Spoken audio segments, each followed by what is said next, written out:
Mientras estaban sentados a la mesa comiendo, dijo Jesús: «Os digo que ciertamente uno de vosotros que estáis aquí comiendo conmigo me va a entregar». Una profunda tristeza invadió a los discípulos y uno tras otro comenzaron a preguntarle: «Maestro, ¿seré yo?». Marcos 14:19.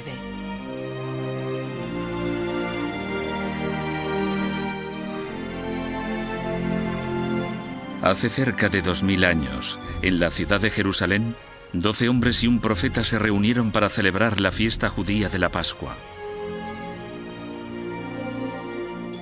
El profeta era Jesús de Nazaret. La comida que compartieron se conoce como la Última Cena. Quizá ninguna otra reunión de 13 personas haya tenido un impacto tan poderoso en el curso de la historia de la humanidad.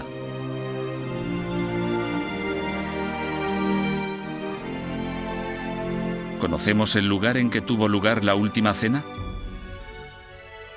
¿Había solo hombres en la cena, como sugieren algunos, o también había mujeres presentes?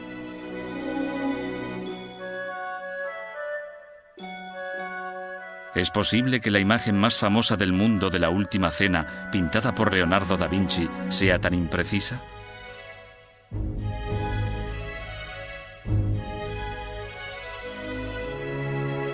¿Y por qué Judas, perteneciente al círculo de Jesús, lo traicionó? Estos no son más que algunos de los misterios que esconde la Biblia.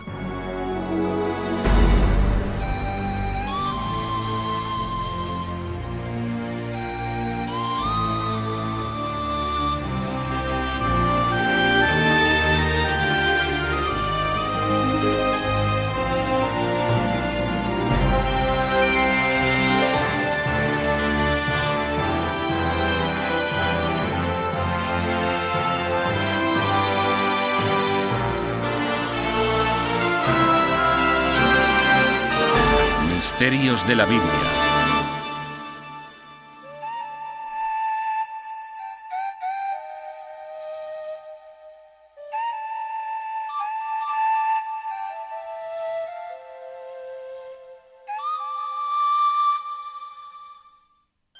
La Última Cena. Viaje a Jerusalén.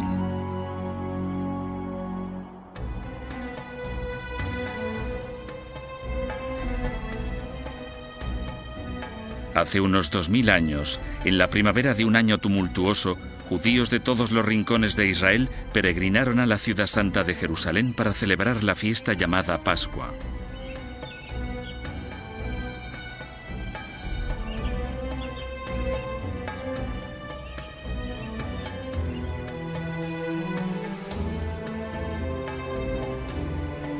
Por ello, un pobre profeta de Galilea comenzó el arduo viaje para alcanzar Jerusalén, y anduvo 6 días y 6 noches por un terreno accidentado.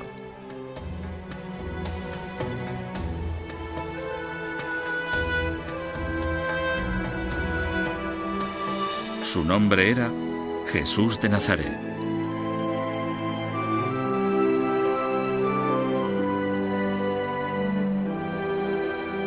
Llegó seguido de un leal grupo de discípulos, ensalzando el rotundo mensaje de que un nuevo reino de Dios estaba por venir.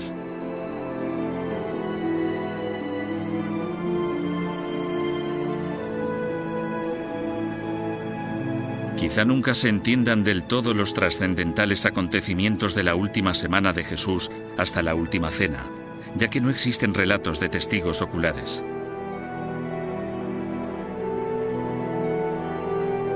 Los 4 evangelios de Mateo, Marcos, Lucas y Juan, escritos varias décadas después, son las únicas crónicas que quedan de su extraordinaria vida.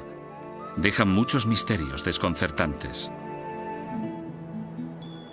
¿Qué sucedió durante las escasas horas de la Última Cena que cambiaría por completo el curso de la historia de la humanidad? ¿Por qué, para compartir una sencilla comida con sus discípulos, arriesgó Jesús su vida entrando en una ciudad ocupada por legiones romanas hostiles?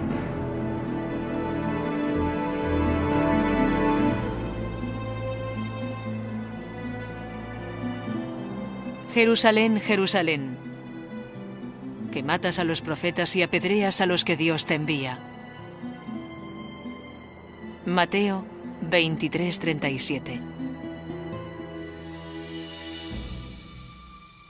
Para Jesús y para cualquier otro judío que viviera bajo la dura ocupación romana, las calles de esta ciudad santa estaban llenas de peligros.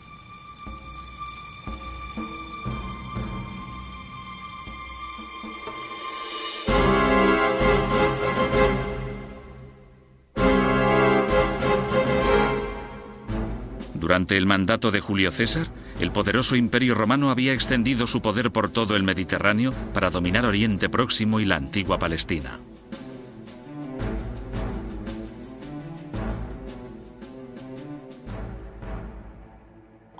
Por las calles, la visión de un soldado romano y sus compañeros era una ofensa para los judíos. Realmente representaban una fuerza de ocupación. Eran un recordatorio constante de que los judíos ya no eran una nación independiente. ¿Por qué en un ambiente político cargado de tensión permitían los ocupadores romanos que los judíos continuaran adorando a su Dios Todopoderoso y que guardaran una fiesta judía que celebraba la libertad de la opresión?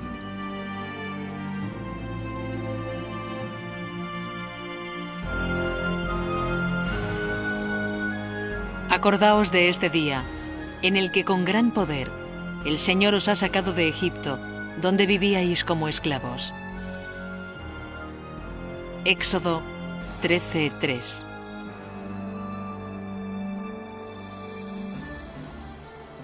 Con estas palabras, ordenaba la Torá al pueblo judío no solo recordar, sino también revivir la experiencia del Éxodo, su dramática huida de la esclavitud en Egipto 1500 años antes.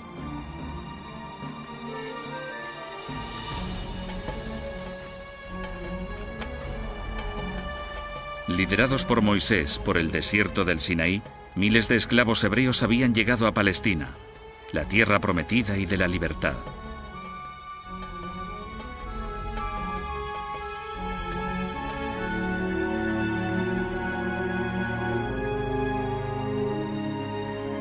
Durante la ocupación romana se había alcanzado un entendimiento con los líderes religiosos judíos que permitía que la gente profesara su fe bajo el ojo vigilante de las fuerzas romanas.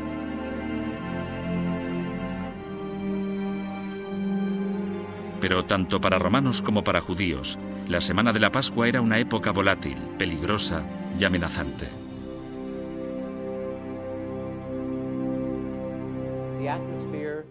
El ambiente con los patios del templo llenos de gente parecía un polvorín. La gente celebraba el final de la esclavitud imperial, aunque en ese momento se encontraran bajo la esclavitud imperial. Mucha gente buscaba una especie de liberación de la ocupación romana. Algunos esperaban que apareciera una gran figura mesiánica. Otros pensaban que Dios intercedería por ellos de manera sobrenatural y enviaría desde arriba un juez celestial para derrocar a sus enemigos.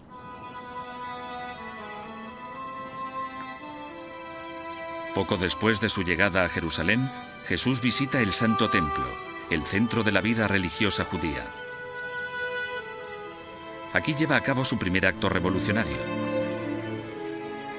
Los historiadores siguen haciéndose esta pregunta: ¿por qué elegiría Jesús aquel lugar y momento para dar un paso que marcaría su destino?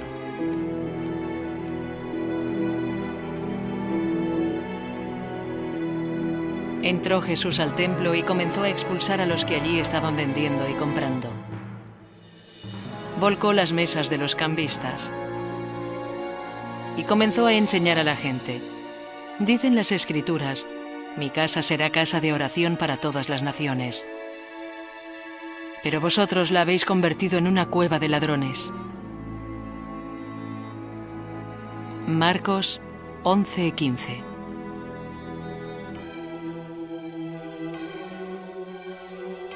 Al irrumpir en el templo, Jesús amenaza el orden existente y se gana la fama de ser un peligroso insurgente político.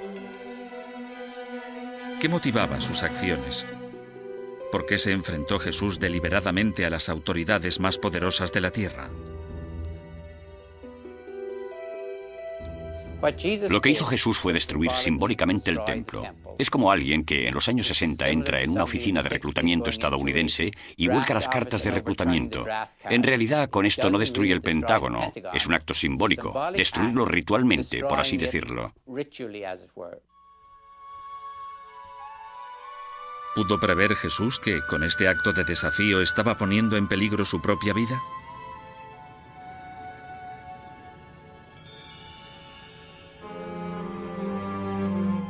Faltaban 2 días para la fiesta de la Pascua, cuando se come el pan sin levadura.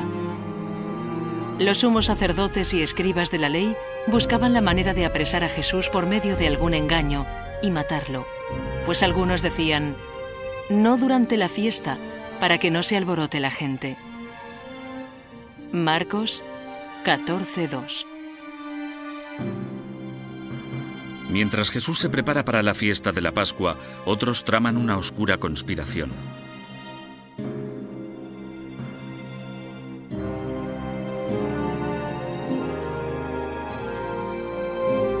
Era consciente Jesús de que uno de sus propios discípulos, un hombre en quien confiaba, casi como un miembro de su propia familia, se volvería contra él.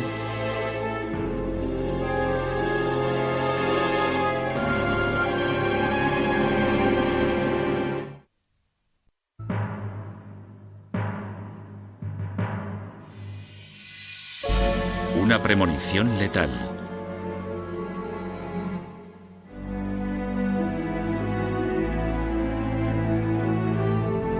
Por las calles de Jerusalén, las familias están atareadas preparándose para las fiestas de la Pascua. Siguiendo la costumbre, los celebrantes seleccionan corderos para el sacrificio que tendrá lugar en las escaleras del templo.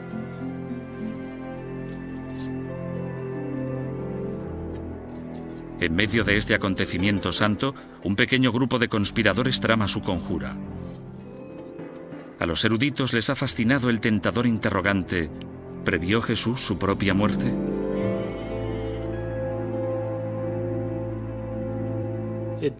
Que se diera cuenta de que estaba en un apuro no tiene por qué ser un indicio de preconocimiento sobrenatural. Ha ofendido a las autoridades del templo. Sabe sin duda lo que le ocurre a los profetas que hacen cosas de este tipo. Se les suele arrestar y a menudo ejecutar. Es en ese preciso momento cuando el destino de Jesús queda determinado por un acto que pasará a la historia como la traición más infame de todos los tiempos.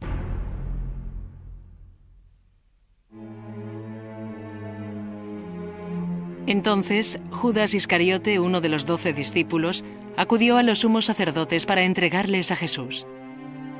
Al oírlo, se alegraron y prometieron darle dinero. Marcos 14:10.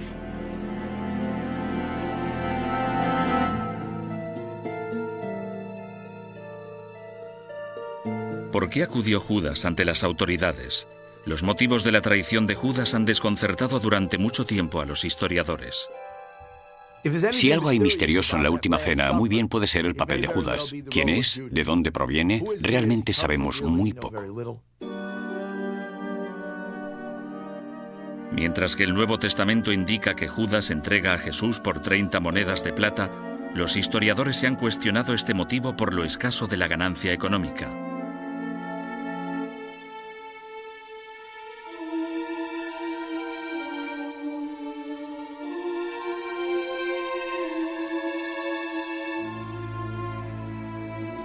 Algunos estudiosos creen que Jesús pudo desilusionar a Judas.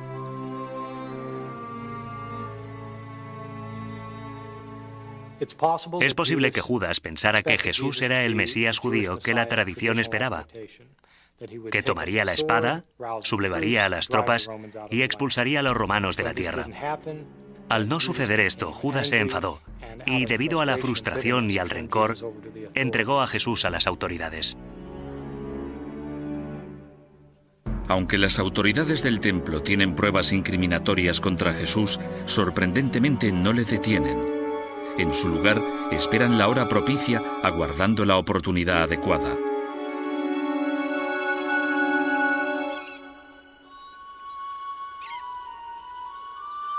En En la mañana de la Pascua, los discípulos le preguntan a Jesús dónde quiere celebrar la fiesta, y él da a Pedro y a Juan unas instrucciones extrañamente detalladas.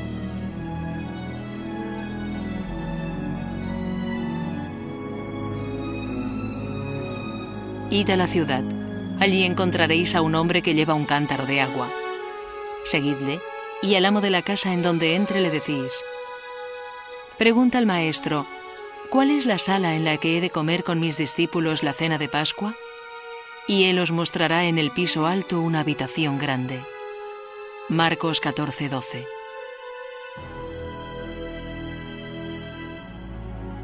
Aquella noche, al atardecer, Jesús y sus discípulos se reunieron en lo que se conoce como la Última Cena, la comida más santa en la historia del cristianismo.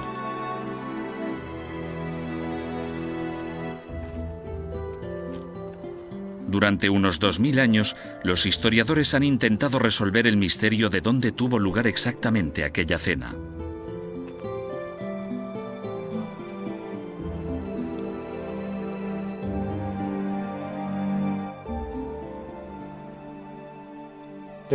Según la tradición, uno de los seguidores más tardíos de Jesús, un hombre llamado Juan Marcos, tenía una casa en Jerusalén. Sabemos por el libro de los Hechos de los Apóstoles que su madre tenía una casa, y es posible que estuvieran comiendo en la casa de la madre de Juan Marcos.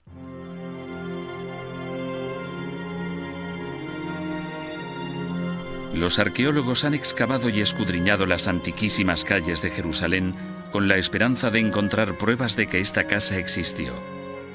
Aunque nadie puede decir con seguridad dónde tuvo lugar la comida, hay quien cree que hay un edificio del monte Sión que está en el lugar sagrado.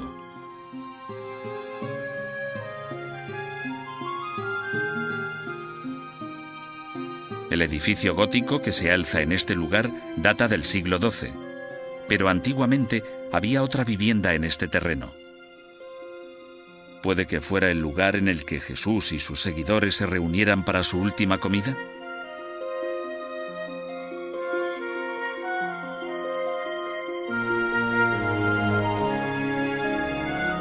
¿Se encontraban mujeres en la cena con Jesús? ¿Nos ha dejado la pintura religiosa más famosa del mundo una imagen distorsionada de la última cena?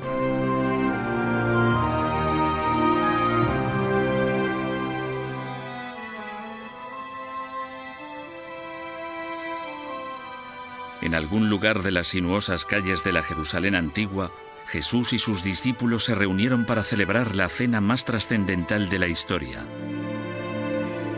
El acontecimiento ha cautivado la imaginación humana durante casi 2000 años.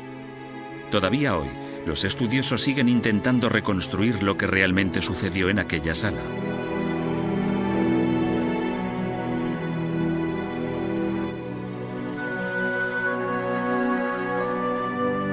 Según el Nuevo Testamento, en la mesa estaban presentes con Jesús 12 discípulos. Entre ellos se encontraban Pedro, Santiago, Juan, Andrés y Judas.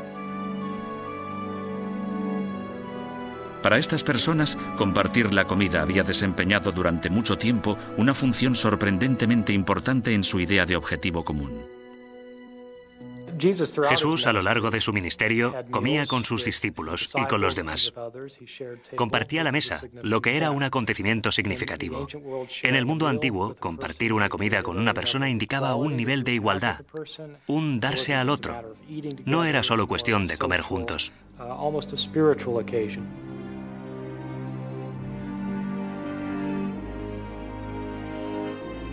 Compartir la comida expresaba la idea, fundamental en las enseñanzas de Jesús, de que todos hemos sido creados iguales ante los ojos de Dios. Jesús emplea esta comida, lo que yo llamaría la mesa abierta, como símbolo de una nueva sociedad que él llama el reino de Dios. Es una mesa que no discrimina entre ricos y pobres, entre mujeres y hombres, entre los que lo tenían todo y los que no tenían nada, entre puros e impuros, entre esclavos y liberos.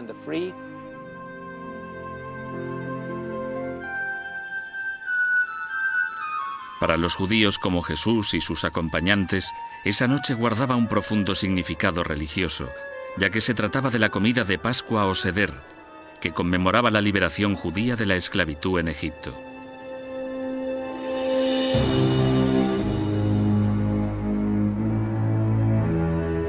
Según la historia que se cuenta en el Éxodo, Dios había enviado 10 plagas horribles al faraón egipcio para quebrantar su voluntad.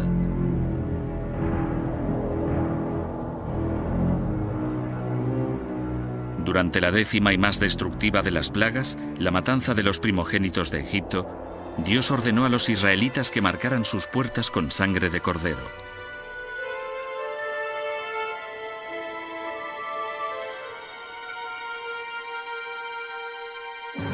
Esa noche yo pasaré por todo Egipto y heriré de muerte al primogénito de cada familia egipcia y a las primeras crías de sus animales, y dictaré sentencia contra todos los dioses de Egipto. Yo, el Señor, lo he dicho. Éxodo 12:12.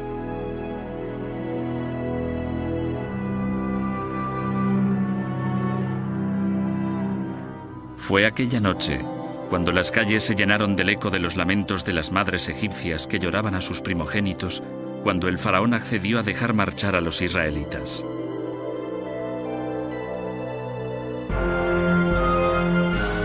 Moisés pudo finalmente sacar a su pueblo de siglos de esclavitud a través del Mar Rojo hacia la tierra prometida.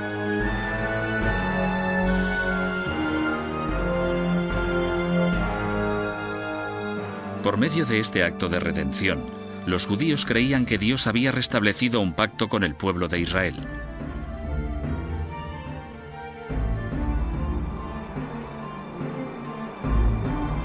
Aunque la mayor parte de los estudiosos coinciden en que Jesús y sus compañeros se reunieron para conmemorar la huida de Egipto, se sigue sin contestar a los interrogantes fundamentales sobre la última cena.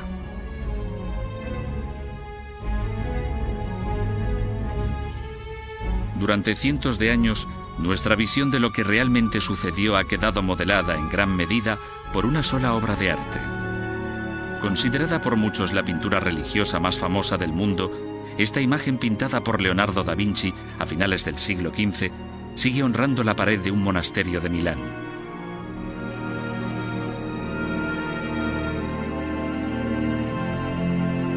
Pero los estudiosos han llegado a cuestionar la precisión histórica de la obra maestra de Da Vinci. ¿Quiénes de entre los compañeros de Jesús asistieron realmente a la cena? ¿Y cómo estaban sentados? La pintura de Leonardo muestra a los discípulos sentados tras una mesa larga. Pero según la tradición judía, los invitados a un seder estaban reclinados en asientos alargados en torno a una mesa en forma de U llamada triclinium.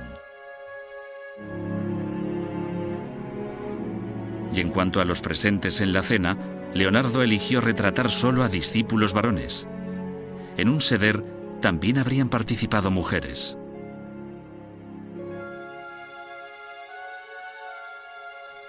Entre los discípulos había mujeres. Estaban en el círculo íntimo. En una comida familiar como la Pascua, por supuesto que las habría. Las mujeres tenían una función en las oraciones, así que teniendo en cuenta que era una comida tradicional, damos por sentado que había mujeres presentes.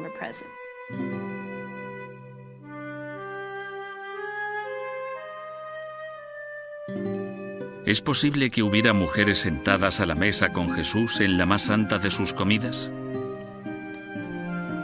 Por supuesto, todas nuestras pinturas muestran a Jesús con 12, incluido Judas, 12 acompañantes varones. Tiene una gran importancia histórica preguntarse si eso es lo que hizo Jesús. ¿Eligió a 12 hombres? ¿Y fueron ellos los únicos que estuvieron presentes en la última cena? No veo ninguna razón para pensarlo. Los compañeros de Jesús eran hombres y mujeres, fuera cual fuera la reunión final. Incluso se ha cuestionado la suposición de que a la cena asistieran 12 individuos. Algunos estudiosos sugieren que el número 12 se usó simplemente por su significado simbólico.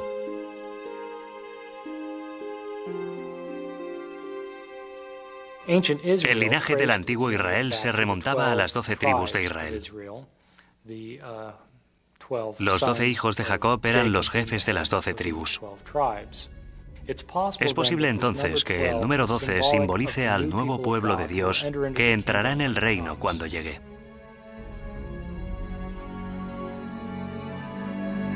Pero mientras que muchos estudiosos insisten en que la última cena era una comida de Pascua, otros cuestionan esta suposición.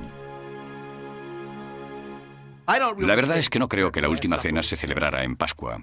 En primer lugar, no se realiza ninguno de los rituales de la Pascua. El Cordero Pascual, el relato de la historia de la Pascua, nada de esto aparece en la descripción de la última cena. De hecho, a Jesús lo habrían prendido y crucificado en una fiesta judía, lo que sería prácticamente imposible de creer.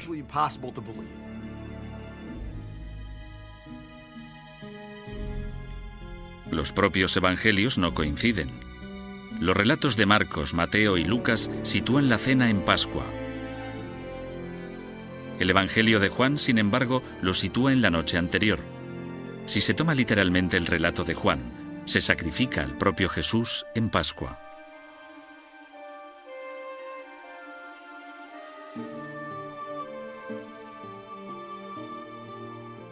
Básicamente, lo que eso significa es que Juan quiere decirnos que Jesús es el Cordero Pascual. Esa es la forma en que él entiende el simbolismo de Jesús y su muerte. Con tantos misterios arremolinados en torno a tan escasas horas, los estudiosos coinciden en un hecho. A Jesús lo traicionó alguien que estaba sentado en su propia mesa. ¿Sabía Jesús a manos de quién moriría?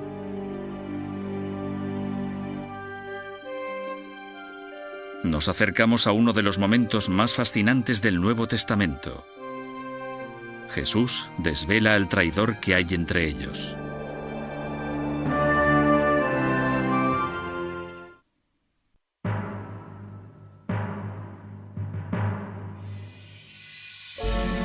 La traición.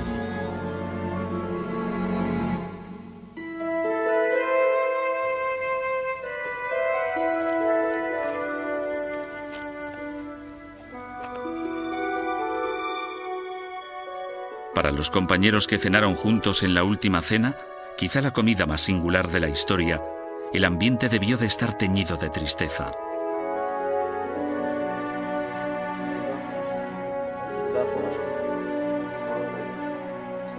¿Sintieron la dura realidad de la muerte que tan cerca estaba? Los estudiosos se han preguntado durante mucho tiempo cómo decidieron pasar aquellas últimas horas tan valiosas Jesús y sus discípulos.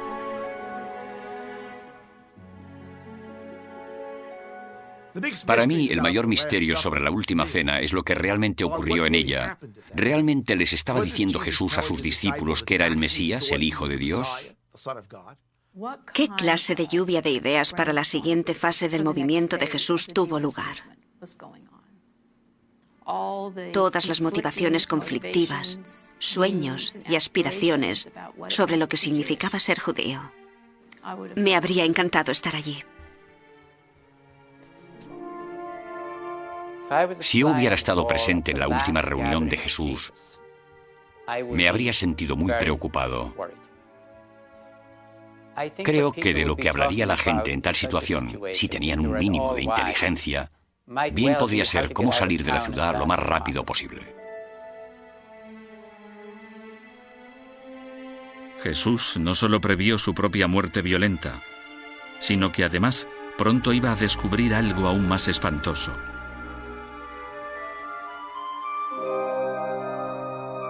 Estando sentados a la mesa, Jesús les contestó: Os digo que ciertamente uno de vosotros que estáis aquí, comiendo conmigo, me va a entregar. Una profunda tristeza invadió a los discípulos y uno tras otro comenzaron a preguntarle: ¿Soy yo? Marcos 14:19. ¿Es posible que aunque sus seguidores hubieran de mirar en su interior, Jesús ya conociera la identidad de quien lo traicionaría?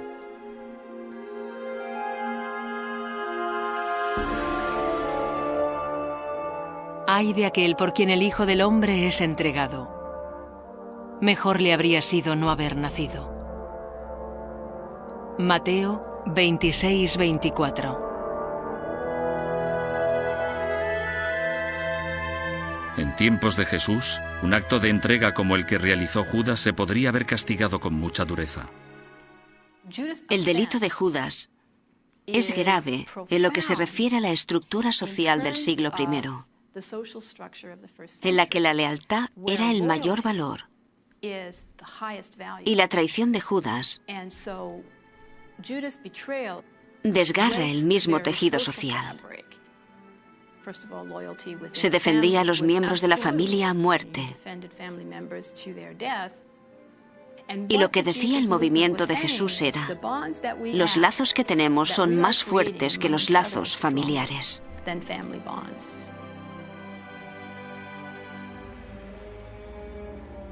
Judas se acercó también a Jesús y le preguntó: ¿acaso seré yo maestro? Tú lo has dicho, le respondió.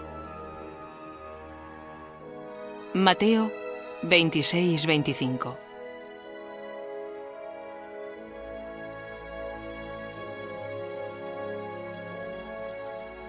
Tras su fatídica confrontación con Judas, según los evangelios de Mateo, Marcos y Lucas, Jesús toma el pan que les queda y lo reparte entre los discípulos. Este sencillo gesto guarda un profundo significado que se hará eco a lo largo de los siglos.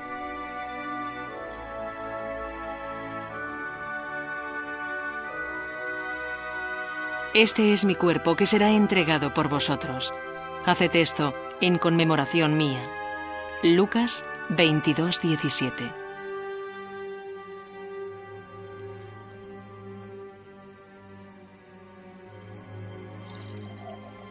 Los discípulos comen el pan. Jesús toma un cáliz de vino tinto de Pascua. Según la costumbre, estaba diluido, 2 partes de agua y 1 de vino. De nuevo, da las gracias y pasa el cáliz a sus discípulos.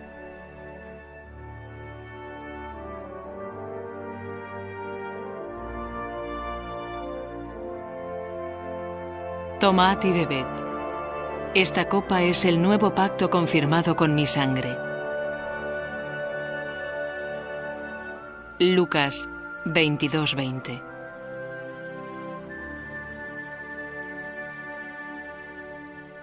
Jesús emplea el momento de partir el pan y compartir el cáliz para decir que eso es lo que le va a suceder a él.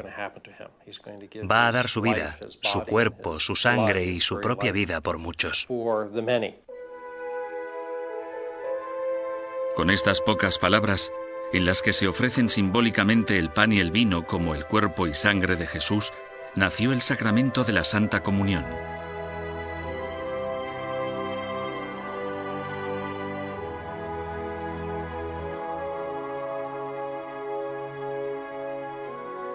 Sin embargo, la historia de la última cena en el Evangelio de Juan no incluye este poderoso ritual. En su lugar, habla de otro, un acto de profundo simbolismo, inexplicablemente omitido en los otros 3 evangelios. Jesús se arrodilla como un esclavo. De hecho, probablemente como una esclava se arrodilla y les lava los pies a los discípulos.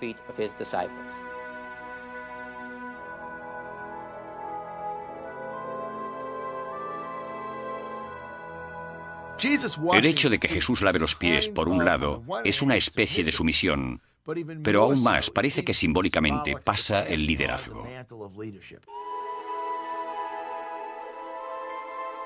¿Cuál es el mensaje que Jesús intenta transmitir con este sencillo acto de humildad?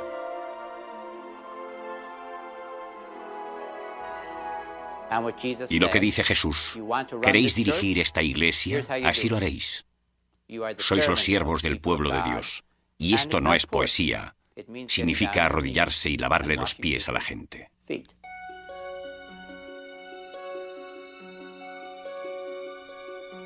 Los acontecimientos que van de la noche de la última cena al día de la crucifixión recibieron el nombre de Pasión de Cristo. Muchos se han preguntado qué estaría pensando Jesús en el momento de afrontar el terror de su propia muerte.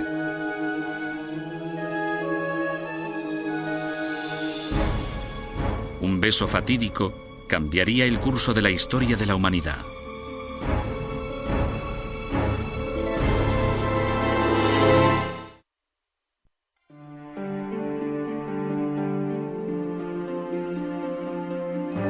La Santa Comunión.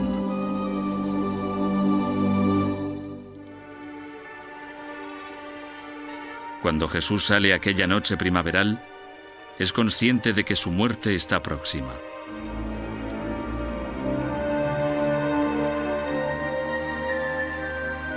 Seguido por sus discípulos, se retira a un tranquilo huerto en el Monte de los Olivos.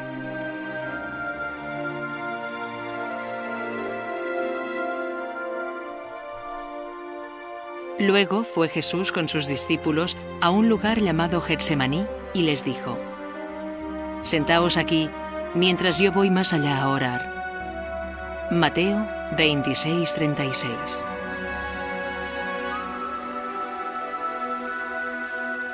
¿Cómo sobrellevó Jesús la agonía de aquel momento?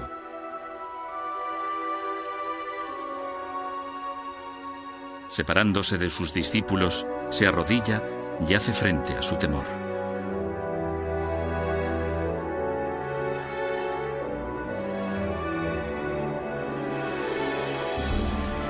Abba, Padre mío, para ti todo es posible. Líbrame de esta copa amarga, pero no se haga lo que yo quiero, sino lo que quieres tú. Marcos 14:36. Este retrato de Jesús es bastante llamativo por su autenticidad psicológica. Si se quiere, por el intento de honrar y ser fiel realmente a la experiencia humana de temor e inseguridad.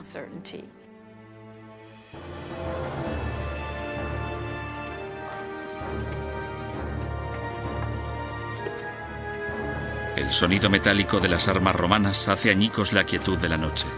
Jesús alza la vista y ve aproximarse a Judas y tras él a una multitud que lleva espadas y garrotes.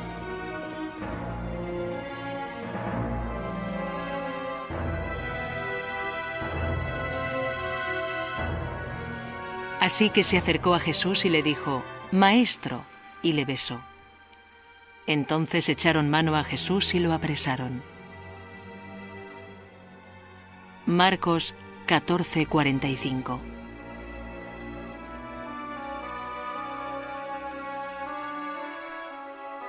Jesús es conducido ante el sumo sacerdote Caifás, que lo acusa de defender la destrucción del templo.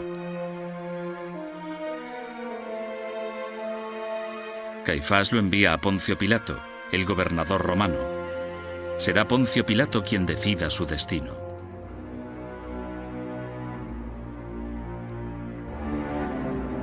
Le preguntó: ¿Eres tú el rey de los judíos? Y él respondió: Tú lo has dicho.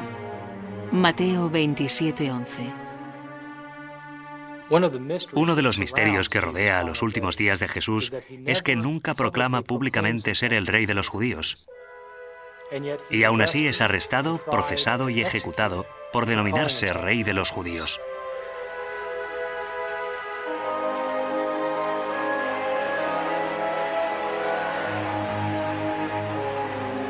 Jesús es sentenciado a morir en la cruz, el principal medio de ejecución de los romanos.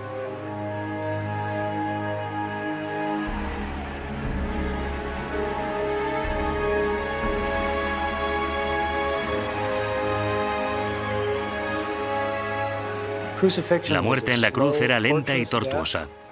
En realidad era una muerte por asfixia. El prisionero que se colgaba en la cruz quedaba clavado por las muñecas en vez de por las manos, como suele representarse. La gente podía aguantar tanto como le duraran las fuerzas. Cuando les flaqueaban las fuerzas, su cuerpo finalmente se distendía hasta tal punto que ya no podían respirar.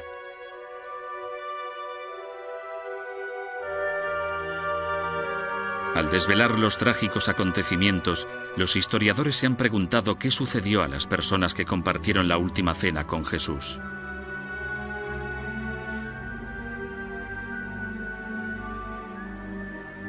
Hay pruebas de que al menos los discípulos masculinos de Jesús echaron a correr. No me burlo de ellos por hacerlo. Creo que probablemente yo habría hecho lo mismo. Pero es de vital importancia distinguir entre perder la calma y perder la fe. Una cosa es echar a correr y otra seguir corriendo. No siguieron corriendo, salieron de la ciudad, pero no perdieron la fe.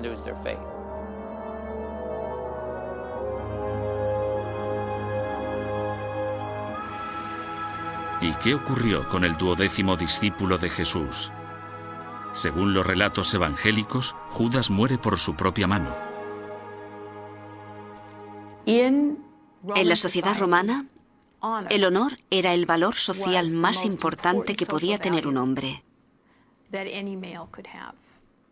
Y para los que tomaban parte en el poder político y en la autoridad política, la pérdida de honor era una catástrofe. Y la única forma en que se podía redimir el honor era mediante el suicidio.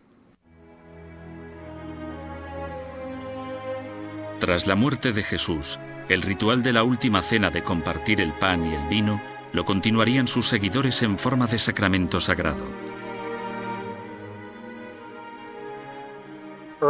Sabemos que en los inicios del cristianismo, los cristianos se reunían semanalmente para celebrar la muerte y resurrección de Jesús, y que lo hacían mediante una comida comunitaria en la que tomaban una especie de cena de sobras llevadas por todos.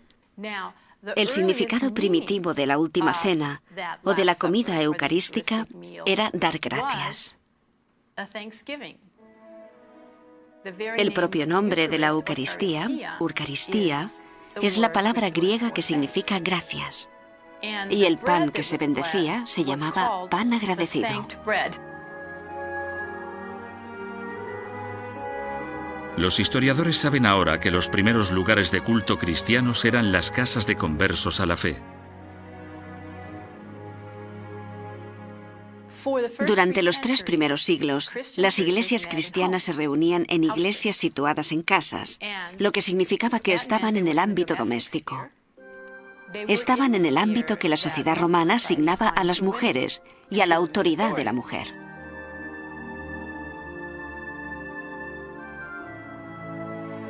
La lucha secular de poder entre hombres y mujeres parece haber sacado a la luz la cuestión sobre quién debía presidir la comida comunal de la Eucaristía.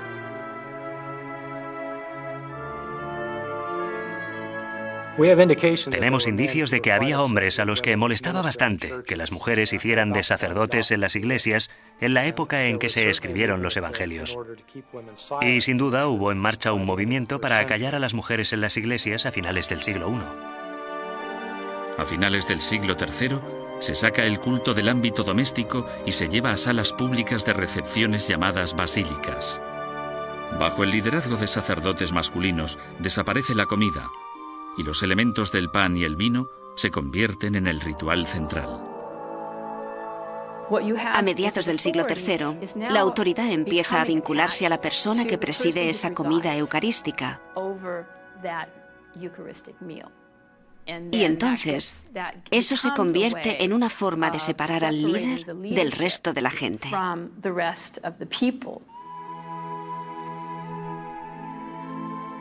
Y así fue. A lo largo de los siglos, el rito de la comunión evolucionaría desde el hecho de compartir con sencillez una comida de compañeros llamada Eucaristía.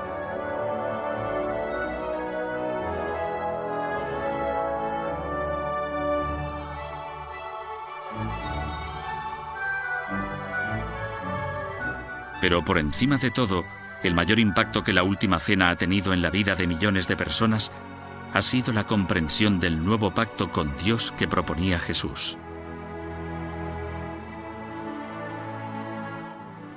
La última cena lleva toda la vida de Jesús, con todo su énfasis, a la mesa abierta, a comer juntos, y comprende la vida y muerte de Jesús juntas en una comida.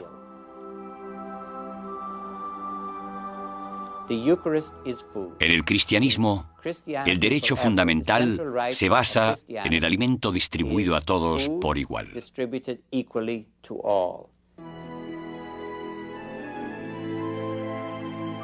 Del humilde gesto de partir el pan en la época de Jesús surgiría el alimento para mantener el alma y el cuerpo. Y si la visión de Jesús ha de cumplirse, quizá llegará un día en que para toda la humanidad el hambre físico y espiritual sean solo un recuerdo distante.